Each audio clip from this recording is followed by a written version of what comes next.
A few years ago, a group of researchers did something that sounds almost like a prank.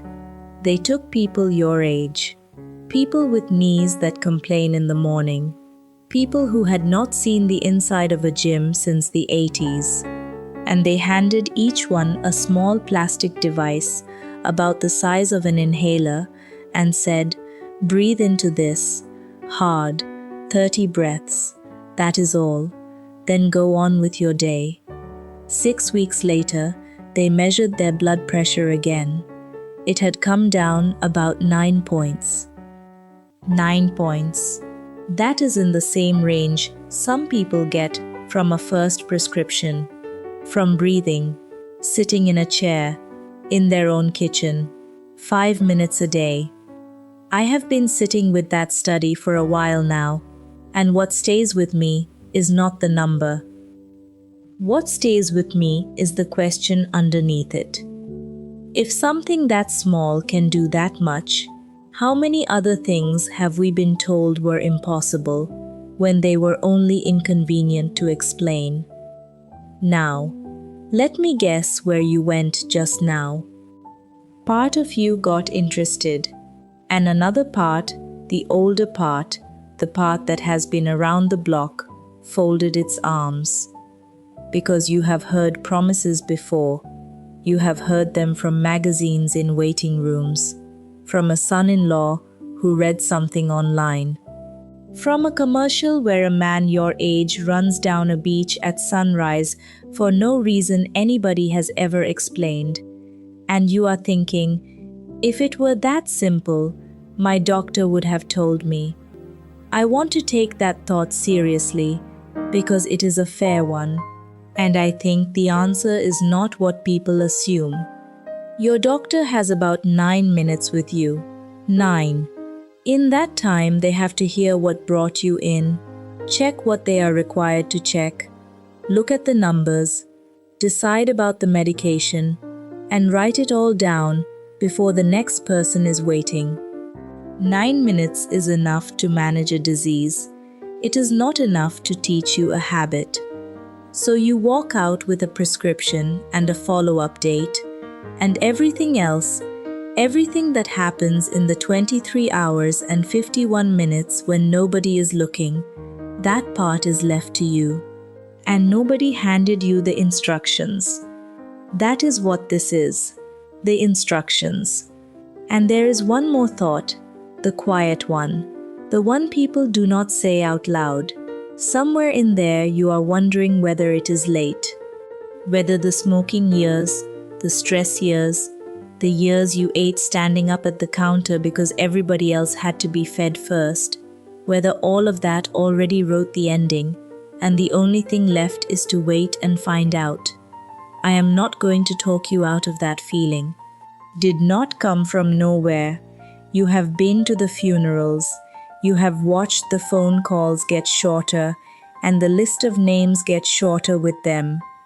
But I want to give you one fact to hold against it. Your heart is not a receipt. It is not a record of everything you did wrong. It is a muscle sitting in a body made of tissue that repairs itself. And muscle has never once in the history of medicine asked how old you are before deciding whether to get stronger. Let me tell you what actually changes in there. Not to frighten you. You have had enough of that, and fear has never made a single person healthier. I want to tell you, so it stops being a mystery, because a mystery is the one thing you cannot work with. Think about the house you have lived in for 30 years. You know what happened to it. Nothing dramatic. The back door started to stick, and you learned to lift it with your hip on the way through. A window got harder to close. The pipes took longer to give you hot water. And here is the thing, you never noticed any of it happening. There was no day when the door broke. You just adapted, a little at a time, until the adapting became the way you live. That is your arteries. They stiffen, slowly, politely, They lose the give they had at 30, and when the pipe stiffens, the pump has to push harder to move the same water, so the pressure climbs. And it climbs so gradually that there is no ache, no warning, no morning when your body says, "Today it is 138, and 5 years ago it was 120. You feel fine, right up until the day you do not. And there is a second thing, smaller and more important than most people realize. The inside of every blood vessel is lined with a layer of cells so thin you could never picture it, and that lining has one job: to relax and open when the body needs more blood to get somewhere. With the years, with the sugar, with the sitting, with the stress you swallowed instead of speaking, it gets worse at that job.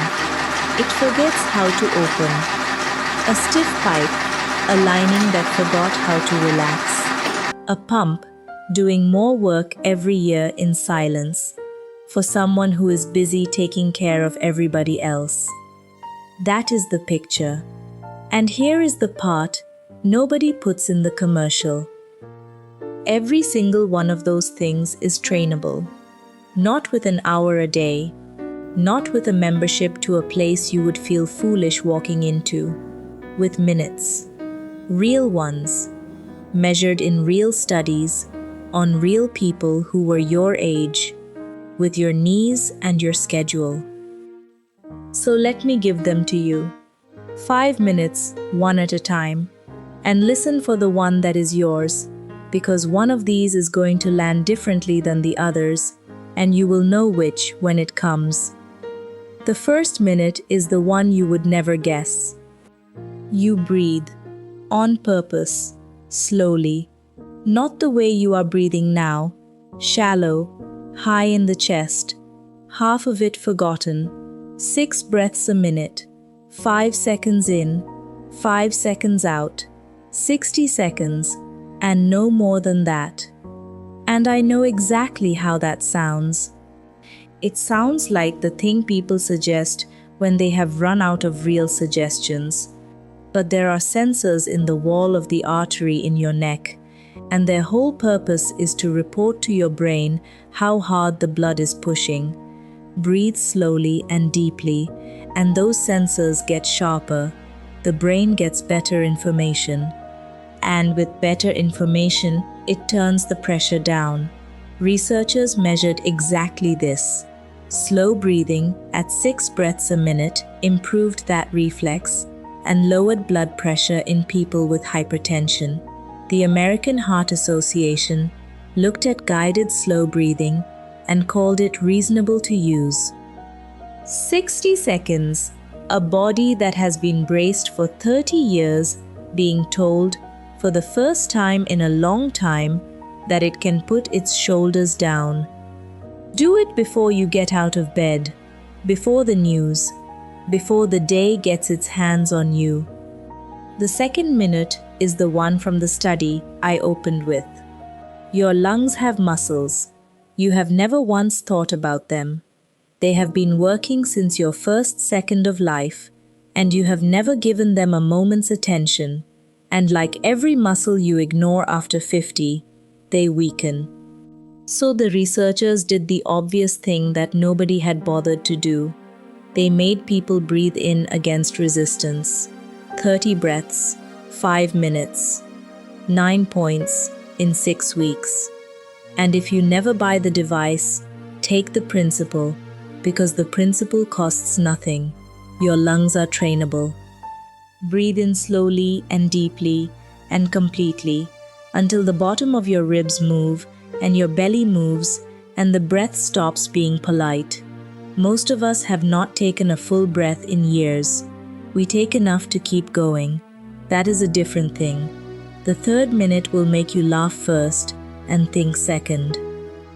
1 minute, out of breath, on purpose, not exercise.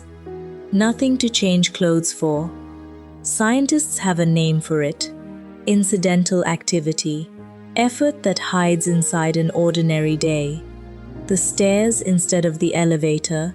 taken faster than is comfortable. The groceries in one trip. The hill on the way home instead of the long way around it. A grandchild who runs and you go after them until you have to stop and put a hand on your knee.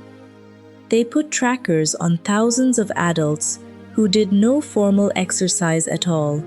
People who would tell you flatly, "I don't exercise," and watched what happened. 3 short bursts a day, 1 to 2 minutes each. In that group, the risk of dying from cardiovascular disease was close to half of what it was in people who never got out of breath at all.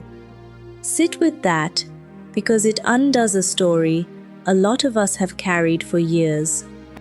You do not have to become an athlete. You never did. You only have to stop avoiding the moment your breath gets short.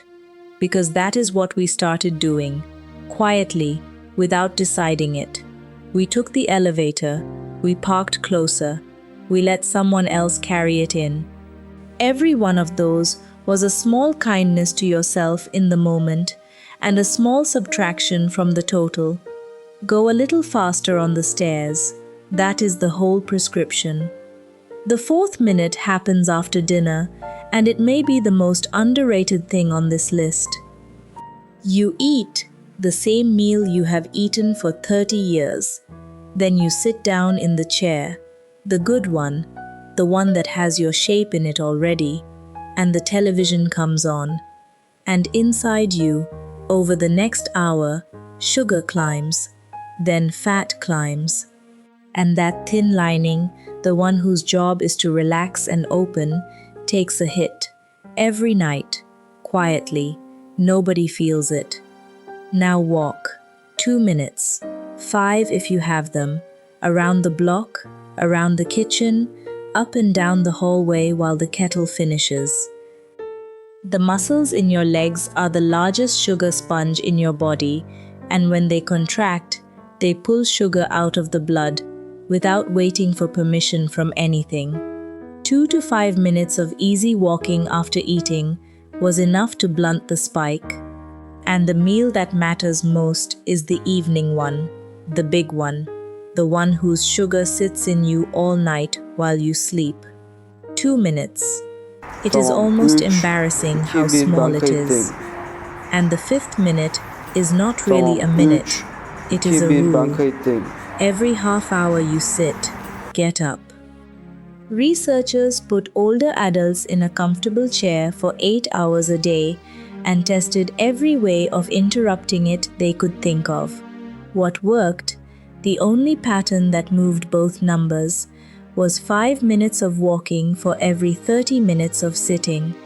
Blood sugar spikes fell by more than half. Systolic pressure came down 4 to 5 points. 4 to 5 points from standing up. And listen, I know the chair. I know it better than I would like to. The chair is not laziness. The chair is where you finally landed after 50 years of not being allowed to land anywhere. You earned that chair.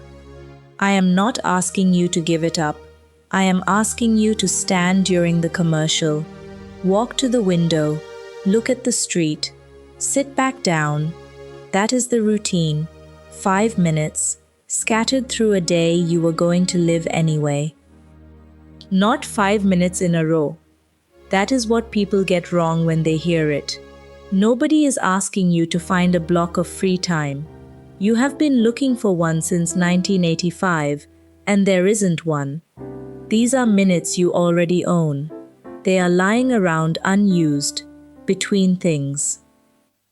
And if you are still here with me, if some part of this is landing, I want to ask you for something small. Subscribe to the channel. Stay with us. Not for the number. Numbers do not mean much to me. I am asking because of who ends up here. I know who is on the other side of this. You are the one who took care of everybody. You are the one who was strong for so long that it stopped occurring to anyone to ask whether you were tired. You are the one who knows exactly which shelf holds everyone else's medication and has to stop and think about your own. And you are the one who deserves, once in a while, to have somebody talking to you, not at you, not selling you anything, just talking the way people used to talk to someone who has lived a whole life and still has a good deal of it left. That is why I want you here. That is why it matters that you stay. Now come back, because there is one more thing, and it changes everything I have just said. You can do all 5 of those minutes perfectly every day for a year and still miss the thing that is actually pulling on your heart. Let me tell you about the 6th minute, the one that is in no exercise plan anywhere. In 2016, researchers gathered dozens of long-term studies, hundreds of thousands of people, followed for years, and asked a question that sounds like it belongs in poetry rather than medicine. They asked, what loneliness does to a heart? Poor social connection was associated with about a 29% higher risk of coronary heart disease and about a 32% higher risk of stroke. Read that again, slowly. Being alone, the real kind, where the days blur and the phone does not ring, and you catch yourself realizing you have not said a word out loud since Tuesday, sits in the same conversation as the risks we have been taught to fear our entire lives. I am not going to soften that. Loneliness after 50 is not a mood, it is not a soft problem, and it is nothing to be ashamed of. It shows up in the arteries, it shows up in the pressure, it shows up in how long people live, which is exactly why, over the next few days here on the channel, we are turning towards something different. We are going to talk about relationships, about connection, about love after 50, and friendship after 50, and what it really takes to let another person close again when you have been burned, or widowed, or simply out of practice. I will always tell you when the subject changes. You will never open a video here and find yourself somewhere you did not expect to be. When we are on health, I will say so. When we turn toward the heart in the other sense of the word, I will say that too. Because it is the same conversation. It has been the whole time. Now let me be plain with you, the way I would want someone to be plain with me. None of this replaces your doctor. If you take medication for your pressure, you keep taking it. Nobody stops anything, because a woman on the internet talked about breathing. What you do is this. You buy the cuff, you measure at home, you write the numbers down, and you bring them with you. That is the whole arrangement. You bring information, they bring judgment. And one more thing, because this one saves lives, and almost nobody says it out loud. A heart attack does not always look the way it looks in films. Not for everyone. Not for women especially. Sometimes there is no hand clutching the chest. Sometimes it is a strange pressure, a jaw that aches, a back that hurts in a way it never has. Nausea. Being suddenly, inexplicably exhausted. Losing your breath, doing something you have done 10,000 times. If that ever happens, you do not wait to see whether it passes. You do not apologize for the trouble. You do not finish the dishes first. You call. Because what takes people your age is usually not ignorance. It is politeness. It is a lifetime of being the one who handles things and never learning how to be the one who is handled. So, where does that leave us? 1 minute of slow breathing before the day starts. 1 minute making your lungs work harder than they are used to. 1 minute out of breath on purpose, on the stairs, going faster than is comfortable. 2 minutes walking after dinner while the dishes wait. And standing up, simply standing up every half hour because your body was never built for that chair, no matter how completely you earned it. And the 6th minute, the call you keep meaning to make. I want to leave you with one thing, and then I am going to stop talking. That study I opened with, the one that sounded like a prank, the researchers were not surprised that breathing lowered blood pressure.